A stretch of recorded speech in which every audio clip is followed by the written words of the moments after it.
السلام عليكم. 50 عام اللي دازت على الأحداث اللي رعبات السكان ديال واحد الدوار تابع لإقليم ورزازات. أحداث غامضة خلات السكان ديال الدوار يهربوا ويخليو ديورهم وراهم، بحال شي لعنة حلات على ديك المنطقة، وما بقاو غير شي عائلات قلال هما اللي متمسكين بدوارهم وديورهم، حيت ما عندهمش البديل وما عندهمش فين يمشيو.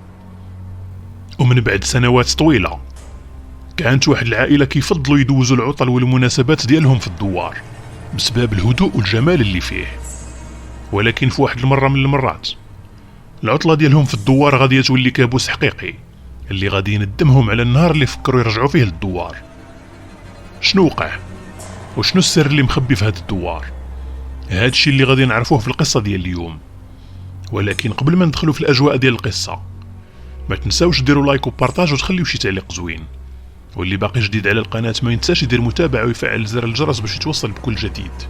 نبداو القصة ديالنا ونقولوا بسم الله الرحمن الرحيم.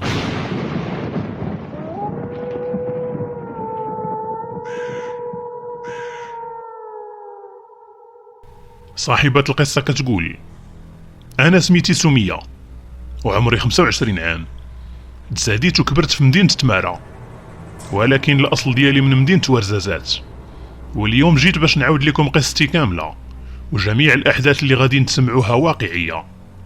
ولكن الحاجة الوحيدة اللي بغيت منكم هي أنكم تركزوا معايا.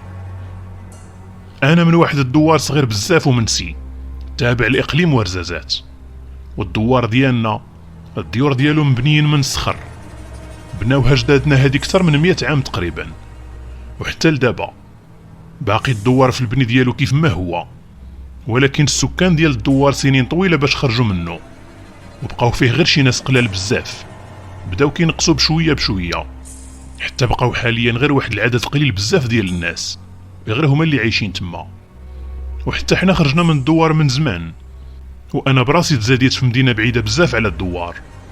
قرايتنا وخدمتنا وحياتنا كاملة ولات مرتبطة بمدينة تمارة، ما كناش كنمشيو للدوار الا في العطل الصيفية ولا في شي اعياد ومناسبات. وبعد المرات ملي كتكون شي مناسبة عائلية كنجمعوا حنا العائلة كاملة في البلاد. وهذا الدوار هو الاصل ديال با وامي بجوج، حيت هما كانوا جيران وعائلاتهم كيعرفوا بعضياتهم. وإلا رجعنا ليامات زمان اغلب الناس ديال الدوار من عائلة وحدة، شي كيجي لشي. المهم القصة اللي وقعت معايا انا شخصيا هي امتداد لواحد القصة مرعبة وقعت قبل من 50 عام في نفس الدوار. وقعت لواحد المرأة سميتها الغالية. هاد السيدة توفى راجلها، ومن بعد ما توفى بقات عايشة بوحدها في الدار، وربي مرزقهاش بالولاد. عائلتها كانوا عايشين في مدينة أخرى بعاد عليها، وكانوا كيزوروها من فترة لفترة. كانت هاد المرأة حدودية بزاف وجد هادئة، وتا شي حد ما كان كيسمع الحس ديالها في القرية. وقبل 50 عام كانت الغالية في كل ليلة تقريبا كتخرج تمشى في القرية في نص الليل، والناس ديال القرية كانوا موجودين داك الوقت. وكل مرة كيشوفها شي واحد من الناس، مرة كيشوفوها جهة الواد بوحدها، ومرة كيشوفوها كتسارى وسط الزناقي في نص الليل، ومرة كيشوفوها جالسة فوق السطح ديال دارها وكتشوف عباد الله. ومن بعد واحد الفترة الناس لاحظوا باللي التحركات ديالها غريبة. وفي واحد المرة من المرات كان جدي من امي كان كيرعى الغنم ديالو جنب الواد، ومن تما نيت توضى باش يمشي يصلي، حيت في ديك الفترة كانوا الرجال كيتوضاو من الواد، وكان فين ما كيمشي الواد باش يتوضى كتجي حداه الغالية وتبقى مقابله حتى كيكمل من الوضوء، ومن بعد كتمشي بلا ما تهضر معاه ولا دير شي حاجة. جدي كان مستغرب من الامر، ولكن ميك على الموضوع وبقى مستمر حتى هو كيمشي يتوضى، وكتجي هي كتبقى مقابله ما كيهضر معاها ما كتهضر معاه، وما كان كيعاود لتا شي واحد على هاد المواقف اللي كانت كتوقع ليه مع الغالية.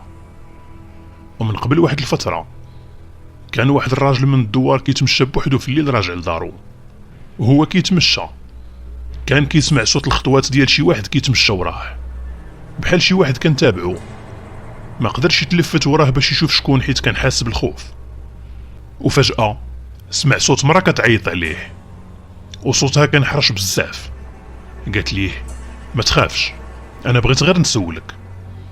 تشجع وتلفت وراه باش يشوف شكون، واول ما شافها داك الراجل شدها بجريه وحده حتى لدارو. كان خايف ومرعوب من المنظر اللي شاف ومن شده الرعب اللي كان فيه. اول ما وصل لباب الدار طاح وفقد الوعي، ومن بعد ما فاق عاود لخوه على الموقف اللي وقع ليه، ويالله كمل هدرته مع خوه وهو يفقد الوعي من جديد. ومن ديك الليله بقى هذا الراجل مريض حياته كامله بسبب المنظر المرعب اللي شاف. خوه علم الناس ديال الدوار وقال لهم على هاد الشيء اللي وقع لخوه، وقال لهم باللي خوه خرج من الدار صحيح فصيح وما كيعاني من حتى شي مشكل، ولكن رجع للدار مريض وغير طايح في الفراش. جدي في هاد اللحظه استغرب، حيت نفس المراه اللي كيهضر عليها الراجل هي اللي كانت كتخرج ليه في الواد وهو جالس كيتوضا وما كانش كيخاف منها.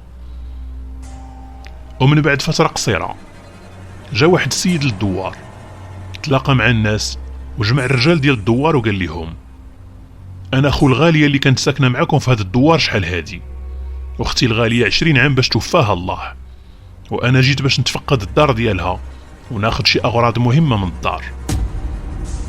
ديك اللحظه الرجال ديال الدوار كاملين تصدموا من الكلام اللي سمعوه، حيت طول هاد السنوات اللي دازوا كانوا كيشوفوها وهي كتسارى في الدوار بلا ما تهضر مع حتى واحد، وخصوصا في نصاصات الليل.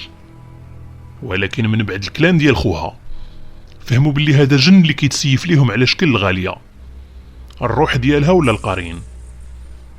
ومن بعد ما مشى خوها في حاله تجمعوا الناس وجابوا قفوله كبار وسدوا الباب ديال ديك المراه الغاليه باش حتى واحد ما يبقى يدخل للدار ابدا، وإلا كان شي واحد لداخل ما يقدرش يخرج نهائيا.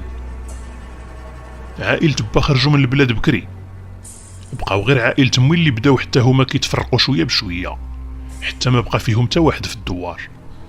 عائلة مي خلاو دارهم في الدوار وانتقلوا لمدينة ورزازات. اما مي اللي تزوجت هي وبا بكري وكانوا باقين صغار بزاف بقاو كينتقلوا من مدينة لمدينة حتى استقروا هنا في نتمارا فين عايشين دابا. ولكن واخا خرجوا من الدوار بقاو كيمشيو لدارهم اللي تما من فترة لفترة، والناس ديال الدوار بداو كيخرجوا منه وكل واحد فين زاد.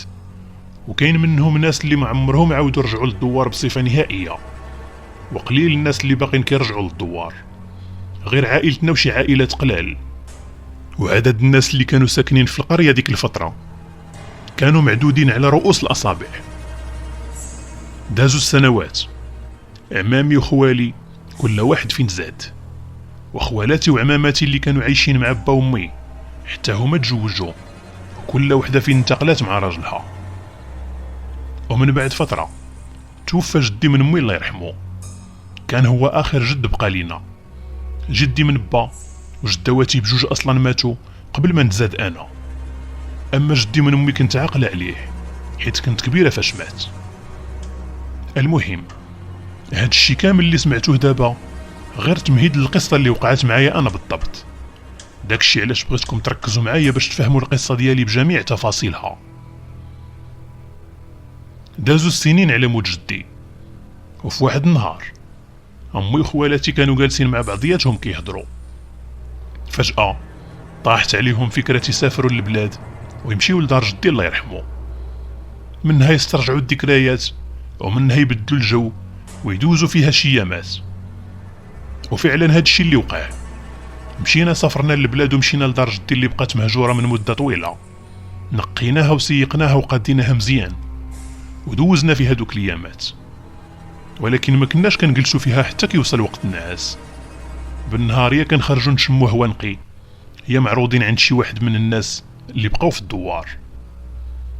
المهم طول النهار كنبقاو خارجين، وحتى في الليل ملي كنرجعوا كنفرشوا على برا حدا باب الدار وكنبقاو متكين. دوزنا ايام زوينه اللي بسببهم عجباتنا فكره نبقاو نجيو للبلاد كل ما تحت لينا الفرصه. وبالفعل دازوا السنوات وكبرنا انا وخواتاتي وبنات خالاتي، وولات هذه عاده سنويه كل عام كنمشيو لدار جدي كندوزوا فيها العطله. وكنا نسينا الاحداث المرعبه اللي كانوا كيوقعوا في الدوار شحال هادي مع هذيك الجنيه اللي سميتها الغاليه. وبالضبط في العطله الصيفيه ديال 2015 جمعنا حوايجنا ووجدنا راسنا ومشينا حنا وخوالاتي وبناتهم وسافرنا لدار جدي. كانوا معنا جوج خوالاتي وثلاثه ديال بنات خوالاتي اللي هما منال وآية وبسمة، وخواتاتي حتى هما ثلاثه إلهام ودعاء وشيماء، وأنا الرابعة فيهم، يعني حنا كاملين 7 بينا ديال البنات. المهم في واحد النهار كنا جالسين مع بعضياتنا كنهضروا، بقينا كنهضروا حتى تفكرنا الامور المرعبه اللي كانوا كيعاودوها لينا ماما وخوالاتي، الاحداث اللي كانوا كيوقعوا في الدوار ملي كانوا باقيين عايشين فيه. وحنا جالسين كنهضروا نقزت انا وقلت ليهم شنو رايكم نخرجوا بوحدنا ندوروا في الدوار ونكتشفوا الديور اللي فيه ونعرفوا واش الغاليه باقيه كاينه ولا لا. واصلا حنا في الطبع ديالنا كان عزيز علينا مره نديروا شي مغامره. خرجنا وبقينا كندوروا وسط الديور ديال الدوار، وفجأة وحنا كنتمشاو دزنا من قدام واحد الدار، الباب ديالها كان مسدود وكله قفوله مصدين وسناسل مطرق مزيان، غير الشكل ديال الباب بوحدو كان مرعب بزاف. جبدنا التليفون صورنا هاد الباب وكملنا طريقنا. طبعا هاد الشي كان قبل الاذان ديال المغرب بشويه. فتنا داك الباب وبقينا مكملين طريقنا حتى وصل وقت الاذان ديال المغرب، وحنا باقيين خارجين بوحدنا حتى بدا كيظلام الحال. ديك اللحظه شديناها بجري وما وقفناش حتى وصلنا للدار. واول ما وصلنا دخلنا عند ماما وخوالاتي وريناهم التصويره ديال داك الباب وسولناهم على الدار اللي مسدوده بدوك القفوله والسناسل. ديك اللحظه ماما تعصبات وخاصمات علينا وقالت لينا ما تعاودوش دوزو من حدا هاد الباب مره اخرى، ردوا البال، هاديك راها دار واحد المراه سميتها الغاليه اكثر من 50 عام باش ماتت، ومن داك الوقت ما بقى حتى شي واحد فتح باب دارها. ديك الساعه تفكرنا القصص اللي سمعناها على هاد المراه اللي سميتها الغاليه، ولكن كيف ما قلت لكم حنا عزيز علينا المغامرات، وبصراحه كنا واخدين موضوع هاد الغاليه غير ضحك وتفليه، وما كناش متيقنين من هاد الخرافات اللي كيعاودوا لينا. واتفقنا باش الغد ليه بالنهار نخرجوا ندوروا نكتشفوا الدوار مزيان. وفعلا نعسنا ديك الليله هانيين حتى الغد ليه، والنهار الثاني مع جويه العصر خرجنا وبدينا كندوروا عاوتاني وكنكتشفوا في الديور ديال الدوار اللي اغلبهم خاويين ومهجورين. بقينا كندوروا حتى غربات الشمس وبدا كيطيح الظلام. هاد المره زعمنا اكثر من النهار الاول وما رجعناش للدار ملي طاح الظلام. بقينا مكملين الدوران باش نزيدو نكتشفوا الدوار كيفاش كيكون بالليل. شعلنا البيلات ديال التليفونات باش نضويو بيهم، وبقينا غاديين وحنا كنهضروا وما حسينا براسنا الا وحنا وسط الدوار. ودار جدي كانت في الدخله ديال الدوار، والبلاصه اللي وصلنا ليها كانت بعيده بزاف على دار جدي، وكانت خاويه ومظلمه لدرجه اننا ما كناش كنشوفوا بعضياتنا. وفجاه وحنا واقفين وسط الظلام سمعنا صوت مرا كتعيط علينا وقالت شكون نتوما ومنين جايين؟ طبعا بنات خوالاتي منال وبسمه ما كانوش كيخافوا بحالنا، وكانوا جريئات في بحال هاد المواقف، وردوا عليها وقالوا ليها علاش كتسولي شكون انتي اصلا؟ ديك المرة قالت غير سولتكم. ديك اللحظة تا وحدة فينا ما جاوباتها، وهي تقول لينا اكيد نتوما خايفين مني داكشي علاش ما بغيتوش تهضروا. ردات عليها منال وقالت ليها غير سيري في حالك حنا ما خايفينش منك. وفي هاد اللحظة انا وجهت البيل ديال التليفون وحطيته على الدار اللي قدامنا، والصدمة ان هاد الدار كانت هي الدار اللي دزنا قدامها البارح، وبابها كله قفولة وسناسل، واللي هي دار ديك الجنية اللي كتخرج للناس في الليل. ديك اللحظة ومن الخوف والرعب اللي كان فينا تا وحدة ما فكرات في غيرها، كلنا ما كاين غير راسي يا راسي. مع شفنا ديك الدار قدامنا وهي ترون الدنيا، وما كاين غير جريه ما تجري، بقينا غير كنجريو بلا حتى وحده ما تهضر مع الاخرى. وفي الوقت اللي كنا هربانات وكنجريو سمعنا صوت الضحك ديال ديك المراه، وكل ما بعدنا على دارها اكثر كل ما الصوت ديال الضحك كيرتفع اكثر. بقينا كنجريو نجريو حتى وصلنا للدار بسلام. اتفقنا انا والبنات باش تا وحده فينا ما تهضر ولا تعاود على هادشي اللي وقع لينا، حيت الا ماما وخوالاتي يعرفوا بالموضوع ما غادينش يبقاو يخليونا نخرجوا مرة اخرى. وفعلا سكتنا كاملين وما قلنا ليهم والو، ولكن في نفس الوقت بقينا كنطرحوا عليهم شي اسئله باش نتاكدوا واش كاين شي واحد باقي ساكن في هذا الدوار ولا لا. كثرنا عليهم الاسئله حتى تاكدنا ان هذا الدوار خاوي وما بقى ساكن فيه حتى واحد، من غير شويه ديال الناس في الطرف الاخر من الدوار ورا الواد. وحنا باقي ما حشمنا على الكارثه اللي يلاه درنا، وما كفاناش داكشي اللي وقع لينا في هاد الليله. وقبل ما ننعسو عاودنا اتفقنا انا والبنات باش نخرجوا الغد ليه من بعد الصلاه ديال العصر لنفس البلاصه اللي هضرات معنا فيها هذيك المراه، ونكتشفوا الديور اللي حداها كاملين ونعرفوا شنو الداخل ديالهم. كاع البنات وافقوا على الفكره وهما متحمسين، ما عدا اختي الهام، هي الوحيده اللي كانت خايفه. قلنا ليها اللي بغيتي وراكي غادي غير تضيعي عليك هاد المغامره. المهم نعسنا ديك الليله، والغد ليه ملي وصل وقت العصر كنا انا وبسمه ومنال وشيماء ودعاء كنوجدوا راسنا باش نخرجوا. ولكن آية فجأة خافت وقررت انها تبقى في الدار مع اختي الهام، وقالت لنا ما نقدرش نمشي معكم. ما ديناهاش فيهم ديك الساعه وخرجنا، وكان الوقت تقريبا شي 5 ديال العشيه هكاك.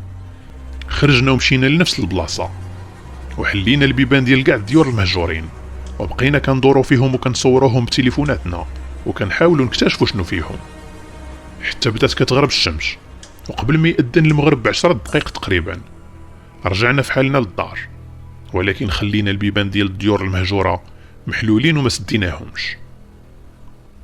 ملي رجعنا للدار جلسنا مع الهام وآية وبقينا كنوريوهم التصاور اللي صورنا في دوك الديور اللي دخلنا ليهم. ديك الساعه بقى فيهم الحال وندموا علاش ما مشاوش معنا، حيت التصاور كانوا كيحمسوا والديور كانوا فيهم شي اغراض واثاث قديم. بقينا كنهضروا حتى الليل، وقلنا انا والبنات نخرجوا نفرشوا حدا باب الدار ونعمروا شي براد ديال اتاي ونجلسوا شويه في داك الجو الهادئ. واخا كانت ديك الليله بارده والضبابه طايحه، خدمنا الاغاني وتكينا كل وحده فين سرحات بالخيال ديالها. كانت واحد الجلسه رائعه، واخا كان البرد وكنا كنقفقفوا مره وكتطلع معانا التبوريشه ديال البرد، ولكن ما كناش ساخين بديك الجلسه الزوينه. والبرد كان غادي وكيزيد، والبنات غاديين وكينقصوا، كل مره كتدخل وحده. ومن بعد ساعتين تقريبا كانوا كاع البنات دخلوا ينعسوا، وبقيت غير انا ومنال ودعاء. وقبل ما ندخلوا حتى حنا قلنا ننظفوا البلاصه ديالنا قبل ما ندخلوا للدار. وفي الوقت اللي كنا كنجمعوا الفراش والصينيه ديال اتاي كان صوت الاغاني اللي طالقين عالي، وكنا غاديين مع الاغاني في الخط وحتى حنا كنغنيو معاهم. ولكن فجأة وقعت المصيبه اللي ما كنتش دايره ليها الحساب. خرجات لينا واحد المراه قصيره بزاف، وكانت لابسه عبايه مغطيه ليها جسمها كامل، وشاده في يدها عصا طول منها. دار جدي كانت في الطرف ديال الدوار، وكانوا كاع الديور اللي دايرين بها مهجورين. هذيك المراه خرجت لينا من واحد البلاصه مظلمه بزاف، وحنا عارفين باللي هذا الدوار ما ساكن فيه حتى واحد.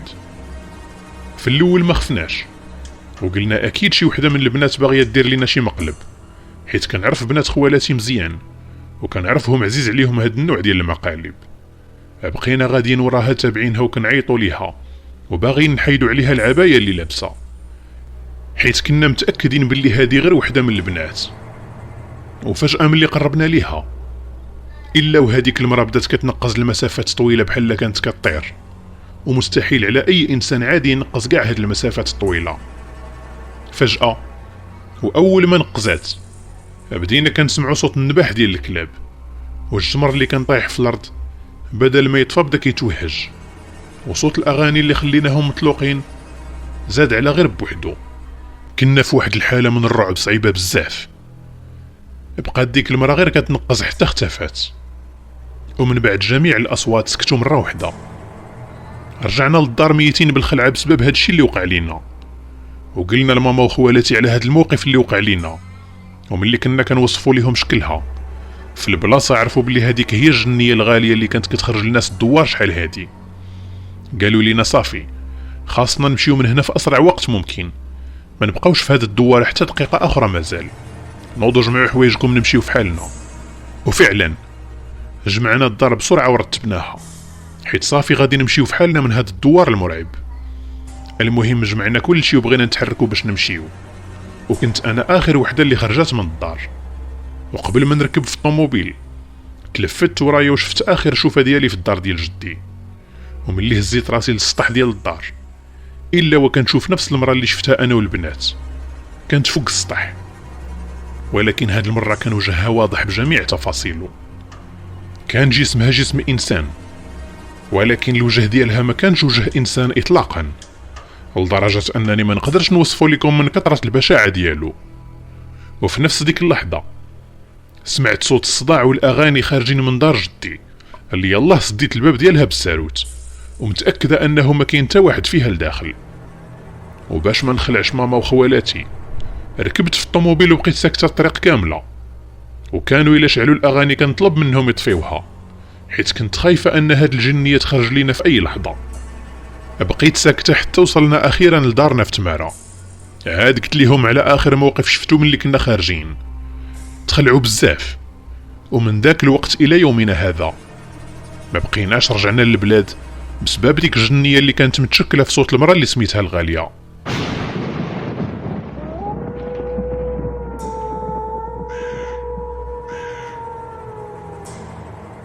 وحتى لهنا تكون سالات القصة ديال اليوم. كنشكر اي واحد ساهم ان القصة تحكى بهذا الشكل اللي سمعتوه دابا، وكنشكر المتابعين اللي مرة كيقدموا لي شي نصيحة ولا اقتراح باش نزيد نطور من شي امور متعلقة بالقناة، وكنشكر حتى المنتقدين اللي بدورهم كيفيدوني انني نزيد نطور القناة للافضل. وإلا كنتي باقي جديد على هذه القناة ما تنساش دير متابعة وتفعل زر الجرس باش توصل بكل جديد. وإلا كنتي من الناس اللي كيبغيو القصص اللي كنحكي وكيبغيو يدعموني ما تنساش دير لايك وبارطاج وتخلي شي تعليق زوين. كان معكم الراوي محمد من قناة إلمان ستوريز. نتلاقاو في القصة القادمة إن شاء الله، ونقول لكم السلام عليكم.